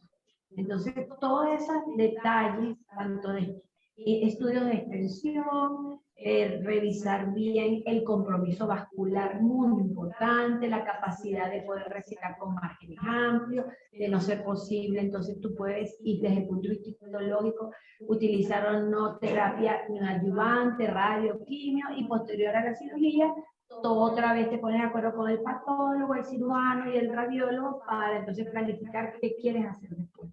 Gracias. Es importante los sarcomas, si es quimio, de adyuvante, puede ser quimio, radio o ambos. Si es un tumor quimiosensible, pues sí se justifica. Ahora, si son estos sarcomas quimioresistentes, preferible hacer solamente la radioterapia. Este es un tumor quimiosensible. Sí. Y quiero entender que tiene 20 centímetros. Sí. No, está conectado, doctor. De hecho, el doctor Carlos Luis nos acaba de hacer un comentario. Porque estamos también con relación a los casos más. Claro que sí. El doctor Carlos Luis acaba de hacer comentarios también que el liposarcoma mixoide, según los estudios recientes, es de los sarcomas de adultos que más se beneficia del enfoque neoadyuvante. Y el liposarcoma mixoide es de los sarcomas de adultos que más se beneficia con los enfoques neoadyuvantes. Ahora, lo que dice Nancy también es muy importante, que ella tiene sus dudas y esta inmediatamente. Tengo que tener un componente de otro lado. Sí, es un área que señaló el doctor Mina en el módulo de abajo. Yo creo que estamos viendo la parte de arriba que es extensa, que es un componente sexual, pero no es ese componente que lo vemos. Pero es todo lo que trabajo es de un componente de la es importante que el corte de la persona de verdad, porque con ese sentido ya lo hace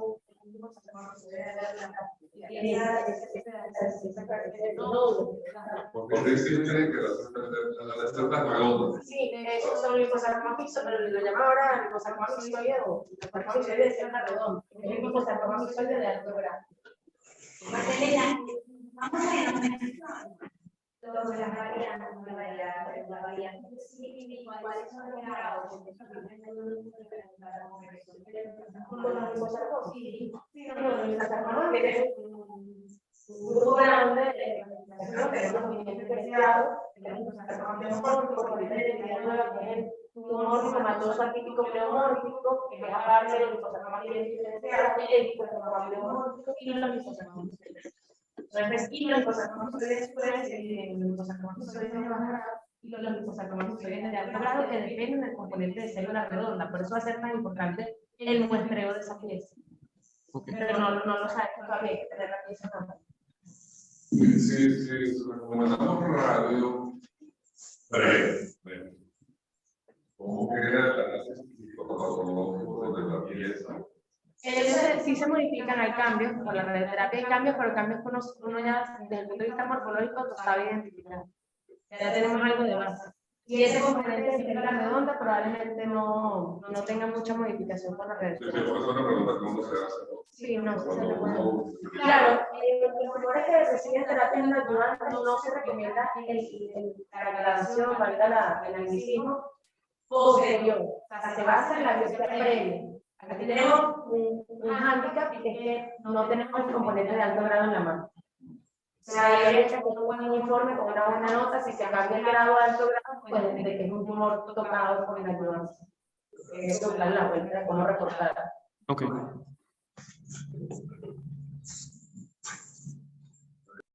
Pues ahora vamos a presentar lo que les ofrecimos antes, el doctor Carlos Ruiz, verse ahí en contacto. Porque son dos casos muy interesantes, donde está ahora la salud en esta área, y se decidió recomendarnos hacer una radio previa. Y entonces queremos mostrar los resultados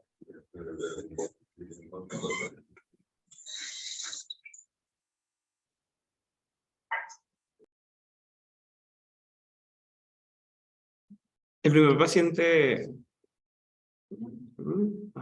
paciente ya es conocido, la tenemos acá presente, es doctora de siglas YB, edad de 31 años, procedente de Maracay, y cuyo motivo de consulta fue presentada como dolor a nivel de la rodilla, motivo por lo cual entonces su primer estudio de imagen fue una resonancia magnética, el cual solicitó el tratante, y este tratante, en su momento un traumatólogo, dijo no evidenciar ningún aspecto con cambios a nivel de la rodilla, teniendo en cuenta que aquí podíamos ver cambios importantes a nivel de lo que sería el segmento proximal del peroné, con una imagen expansiva que ya tomaba incluso rompía cortical.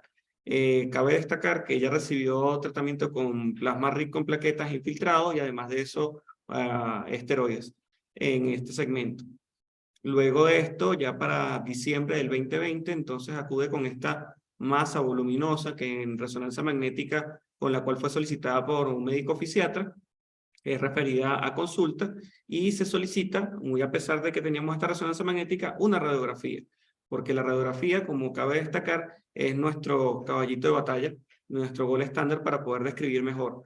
En este caso, entonces, podemos ver o podemos describir desde el punto de vista radiológico cómo la afectación de la epífiso metafisiario proximal del peroné con una lesión lítica expansiva con ruptura de la cortical que incluso en el aspecto posterior no nos señalaba ningún comportamiento con respecto a lo que quedaba del segmento proximal del peroné. Motivo por lo cual entonces se realiza una toma de biopsia. Esta toma de biopsia fue llevada junto con la doctora Martelena para hacer y seguir en continuidad con lo que estábamos comentando anteriormente. No toda lesión tumoral que tenga células gigantes es un tumor de células gigantes, pero en este caso podemos ver por qué esto es un tumor de células gigantes. Vemos el componente importante de células gigantes con sus múltiples núcleos, incluso más de 15 núcleos dentro de esta única célula, con un estroma fino, pero que este estroma llama bastante la atención. ¿Por qué? Porque es un estroma que no tiene atipias celulares, que tiene las presencias de la mitosis son escasas y que además tiene un componente vascular bastante importante con una hemorragia reciente. producto por lo cual se llega entonces al diagnóstico junto con el grupo de edad y el área de lesión, con el diagnóstico definitivo, que podemos ver el estroma, de lo que sería un tumor de célula gigante. Describiendo entonces de esta manera un tumor de células gigantes, entre comillas, digamos, tradicional. ¿Por qué? Porque ya había sido manipulado, había sido infiltrado con antelación. Se indica radioterapia con el equipo de radioterapia, que fue parte de la discusión pasada. Entonces, esta radioterapia que recibió ella fue de 200 centigrados a 4600, haciendo una reducción de campo y disminuyendo el margen de circunferencia hasta 5000 centigrados para un total de 25 aplicaciones desde el mes de abril hasta el mes de mayo. Y podemos observar cómo el aspecto de aquella masa que estaba en el compartimiento posterior, ya podíamos observar un poco más de lo que vendría siendo ese comportamiento expansivo, delimitarlo de una mejor manera, y ese componente, disculpen, lo que era el segmento vascular, como también podíamos observarlo en la presencia de esta misma lesión.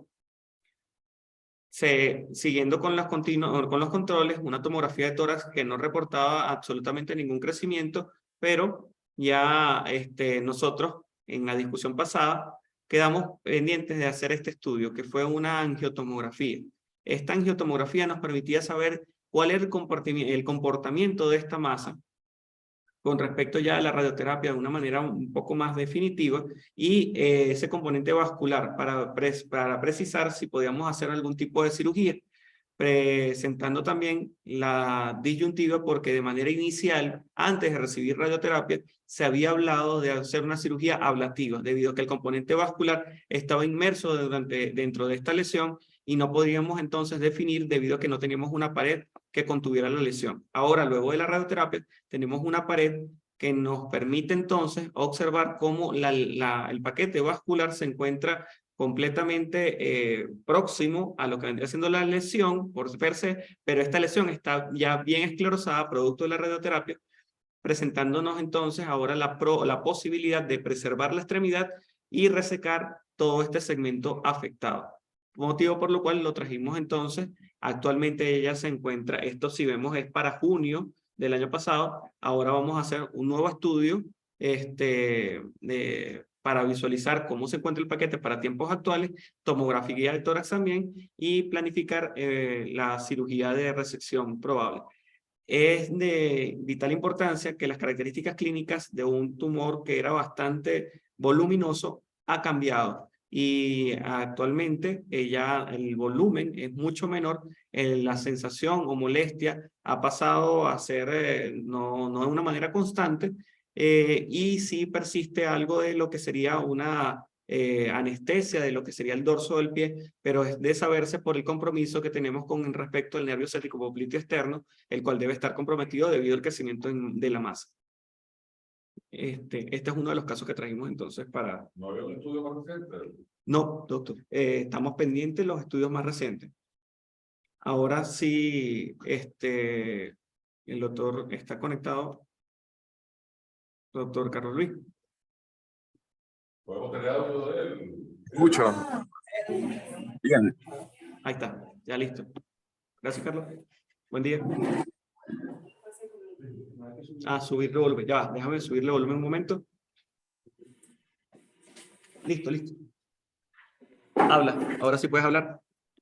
Sí, este es el caso de la doctora que está haciendo cardiología, ¿no? Súbele volumen al teléfono. Ya va, un momento.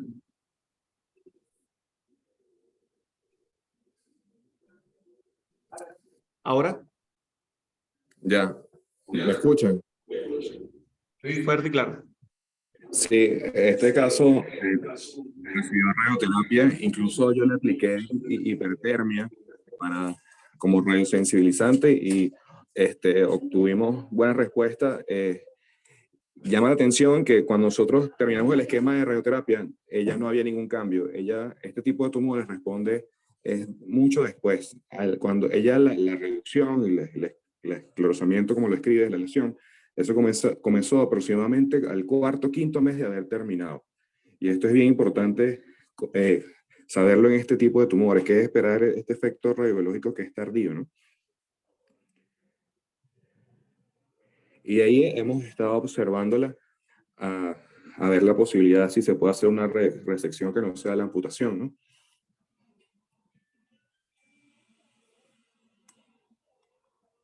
Sí, eso es lo planteado.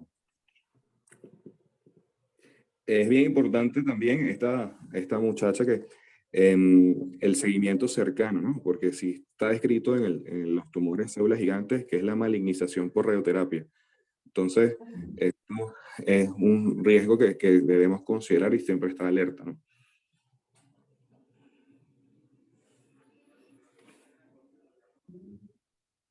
Sí, sí, está aquí al lado de usted. Sí, Yolibé está presente acá con nosotros también. Bueno, esta es la paciente.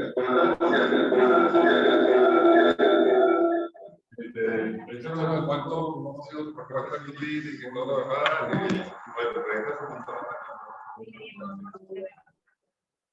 Bueno,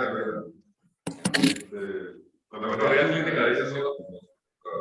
Eventualmente, por supuesto, esto hay que resecar, obviamente, también porque lo que se ha descrito claramente de la posibilidad de malignización de tu cuerpo. Hoy en día hay técnicas de radioterapia que han evolucionado y ya la historia no es lo que fue. Entonces, en este caso, que estaba ahí reconocible a lo que era la paciente, la primer día que uno la vio, que era, la verdad, que completamente afectada, y la recuperación clínica de ella, tanto desde el punto de vista de infección, médica, etcétera, etcétera, así como desde el punto de vista sintomático, la evolución ha sido sorprendente.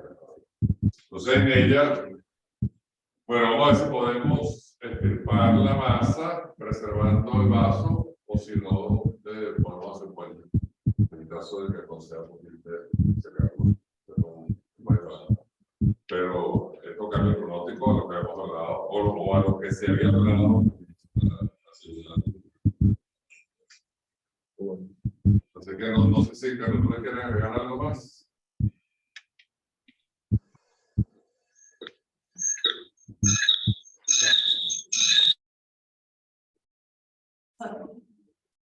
No, como que no. ¿Cómo está tu rango de reflexión? Ok. Y lo que es el movimiento, pues acuérdense que por ahí pasa el sistema externo que controla todo lo que vivió el anterior, y como todo el tensor de los dedos, etcétera. Y realmente eso tremendamente. Entonces,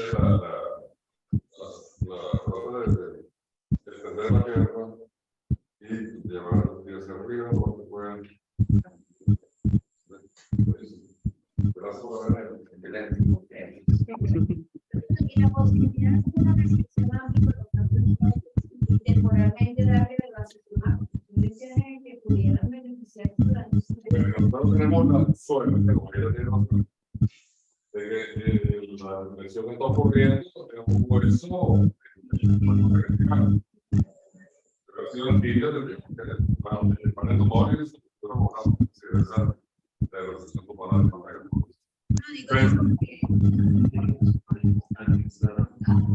No, es que la verdad es que fíjate que el gobierno de este corte la realidad es que nos ayuda a restablecer las paredes.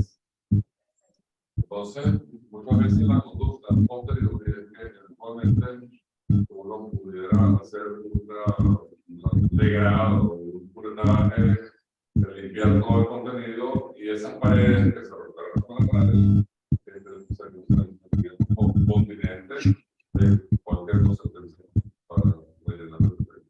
Pero en este caso en particular, gracias a Dios, la demanda ocurre muy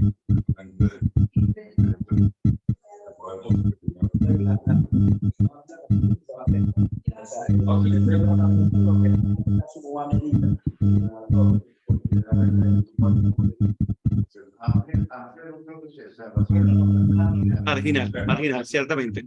Va a ser marginal, porque tenemos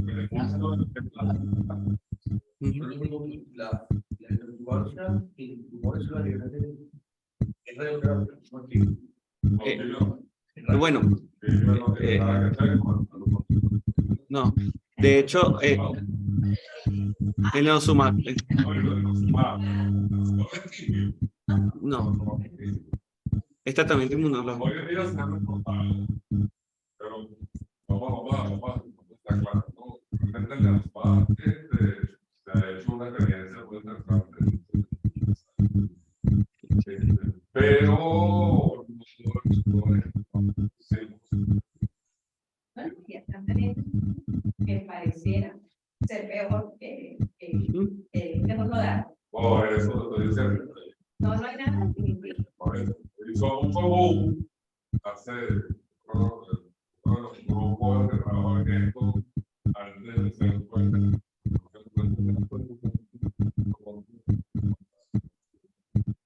Y bueno, entusiasmo, lo hemos aprobado, pero evidentemente en el tiempo de desarrollo será lo que esto es hablar de distribuir y depende del caso. En este caso, pero la recepción evidentemente en masa, sin que haya chance para mucho más. En donde están los paneles que podemos ofrecer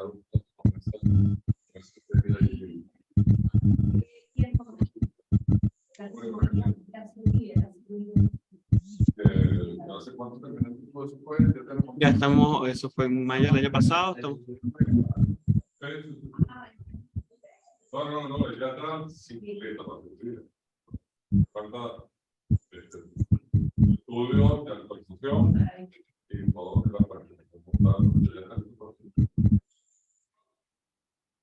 Continuamos. No queremos traer esta declaración porque realmente fue interesante porque nosotros discutimos acá y siempre es interesante mostrar los resultados de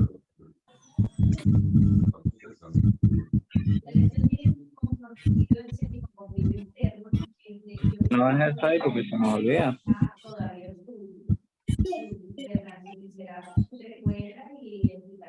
Interesante ese punto. Porque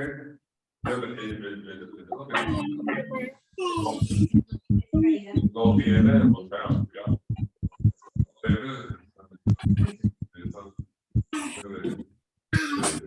horas que hacer si es equipo, etcétera. Normalmente ella no lo tiene. Tiene algo de parestesia. Pero bueno, porque por compresión y también la misma pero digamos, esa es una complicación que siempre uno está. Y los nervios son muy sensibles por entonces, a veces uno manipula esos nervios y no pasa nada, y a veces uno apenas ve el nervio y ya se paraliza. Afortunadamente, esas son situaciones transitorias. Que se puede tomar un tiempo variable para su información. Pero, bueno, creo que los pacientes tienen que saber. Y la oportunidad que se certificaron pero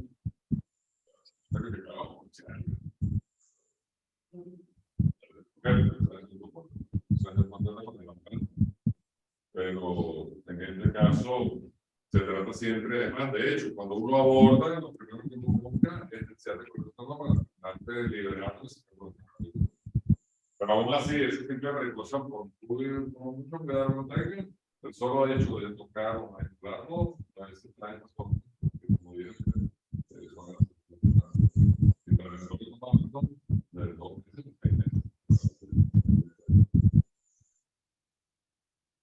muy bien. El siguiente caso y último del día de hoy fue también discutido con anterioridad. Paciente con las siglas DS, de 16 años de edad. Cuando inició el caso el año pasado, tenía 15 años de edad, quien presentaba un dolor, motivo por lo cual le hicieron un estudio radiológico y después posteriormente hicieron una tomografía donde podemos evidenciar una gran lesión lítica expansiva a nivel de lo que vendría siendo la rama púbica, iliopúbica, gracias, iliopúbica, la cadera izquierda, motivo por lo cual entonces se realizó una biopsia guiada por tomografía conjunto con el doctor Guinán. Esta muestra inicial nos estaba reportando que era un tejido conectivo muy vascularizado sin atipia, células gigantes multinucleadas, campos inflamatorios y pequeños focos de necrosis, un hallazgo morfológico compatible con quiste óseo neurismático. Posteriormente también se llevó una revisión junto con la doctora Martelena en la discusión. Llegamos a que eran cambios vasculares y era una lesión que era probablemente radiosensible, llevándose entonces cada decisión de llevarlo con el equipo de radioterapia, junto con el doctor Carlos Luis Hernández, quien también le hizo radioterapia, ya para el mes de septiembre del año pasado. Vamos para allá. Yo sabía que íbamos a pasar a eso.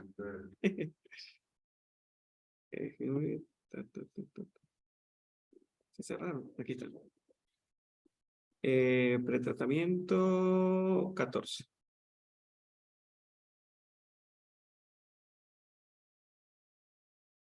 Estos fueron los cortes utilizados para la toma de la biopsia guiada por tomografía.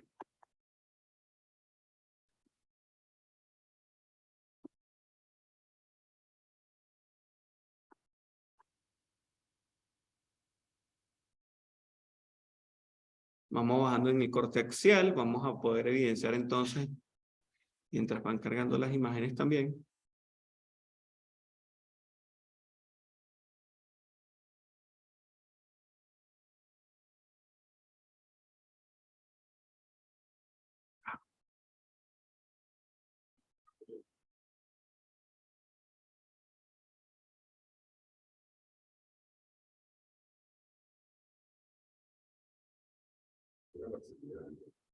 No, que estaban cargando, por eso fue que no me dejó terminarlo.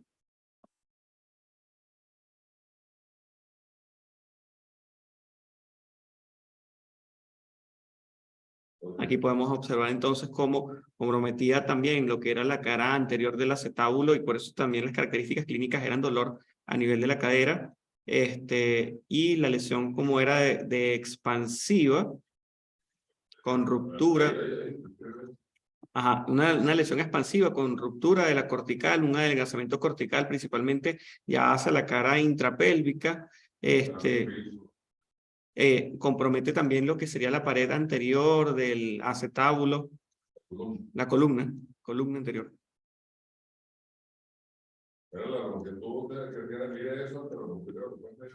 Sí. Pero compárenlo con lo que es la ramba iliofobiana de una comunidad. Bueno, es algo que está usando en el climático, se comporta de un fenómeno político expansivo, bien significativo, que prácticamente expande la cortical hasta adelgazarla, hacerla desaparecer en algunos segmentos. ¿Qué es lo que tú tienes eso? Antero-posterior, si mide 50 milímetros, 5 centímetros, versus lo que vendría siendo el segmento no afectado de 2.7. Y está buscando el piso. Buscando el piso de la pelvis, ciertamente. Son realmente grandes. La verdad que antes de este tipo de lesiones vasculares, uno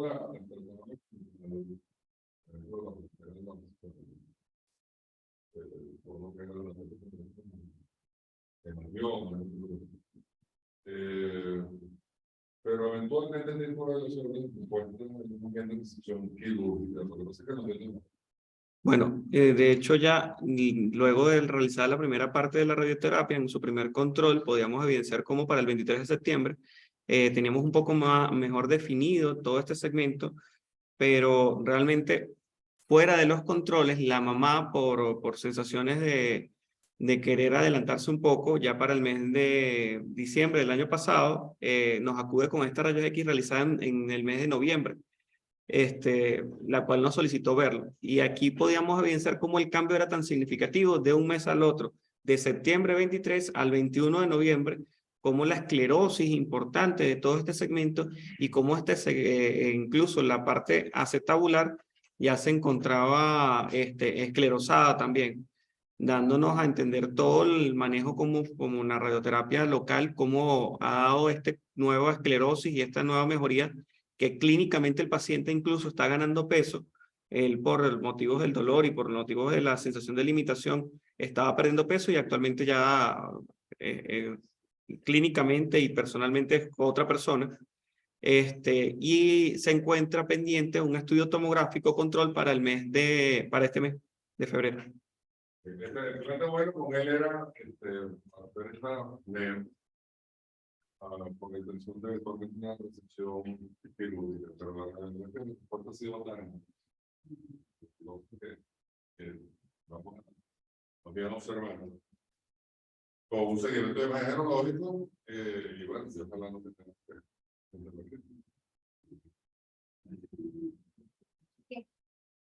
entonces de la fertilidad por el sopa de familia. Espero que le hayas mostrado. Doctor Carlos, Carlos Luis, están preguntando por la fertilidad. Pero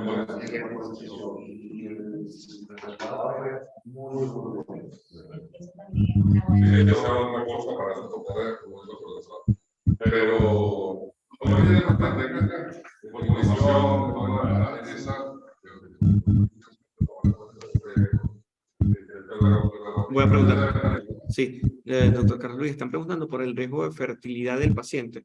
Si tiene riesgo de fertilidad por esta misma radiación a nivel pélvico. No debería, porque yo a él no le irradié los testículos, que es lo que pudiera comprometer su fertilidad. Sí, probablemente hay un riesgo, ¿no? Porque los órganos alrededor le llega a menos de un 5%, pero no debería, teóricamente no debería tener compromiso de fertilidad. Respondido. Bueno, creo que eso es todo. Bueno, voy a y como comenzar, creo que ha sido bastante interdisciplinario. Como ya al comienzo, no solamente basta con el concepto multidisciplinario, sino que sea interdisciplinario. Está implícito que el interdisciplinario sugiere la participación activa de cada una de las disciplinas. Así que bueno, ahí tenemos un pequeño... Ellas van a comentar un momento con respecto al laboratorio, va a comentar un momento para presentarse, porque como Luis nos cambió.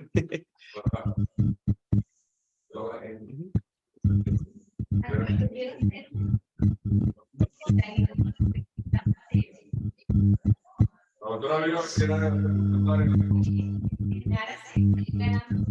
tiempo con el paciente, ese paciente beneficia además de la radio de la vida, como beneficia de la el interior de la coma. Y si vale la pena solicitarle el programa, de que no llegue con un ecocardograma. Un señor lo ve como que ve qué riesgo tiene de usar una transísmica o no. Si no llega con un ecocardograma ya o por lo menos sí, ya uno ha ganado.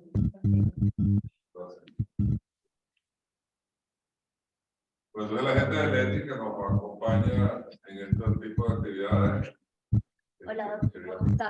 Un placer, de verdad, gracias por estos minutos que nos prestan. Básicamente, pues bueno, ya sabemos que todas estas patologías ustedes las manejan muy bien. Leti tiene un grupo de medicamentos bastante interesantes para lo que es la línea del dolor. En este caso, para estos pacientes, he escuchado mucho que tienen estos problemas con osteosarcomas. Leti ahorita está sacando lo que es el tefenol, que es acetaminofén con tramadol. Ideal para todos estos pacientes que les cursan con estas patologías tan dolorosas. ¿Okay? Tenemos una línea a nivel de dolor bien interesante, digamos empezando por que es un producto que seguramente ustedes ya conocen. También tenemos lo que es el diclazón, que es nuestro diclofenac potásico. Dependiendo del tipo de dolor, hay pacientes que lo requieran unas dosis más altas que otras, dependiendo de su tipo de dolor. Pero básicamente, pues tenemos el tefenol y el diclazón. Esto pues para modo de que lo tengan presente, de que en todas las farmacias lo van a poder encontrar, de que su paciente va a poder tener esta mejoría en cuanto a su dolor. ¿Okay? Tienen un pequeño refrigerio en la parte de afuera, así que gracias por su tiempo.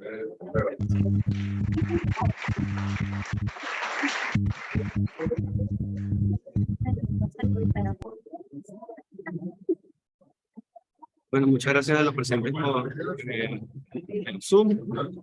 Damos concluida esta sesión.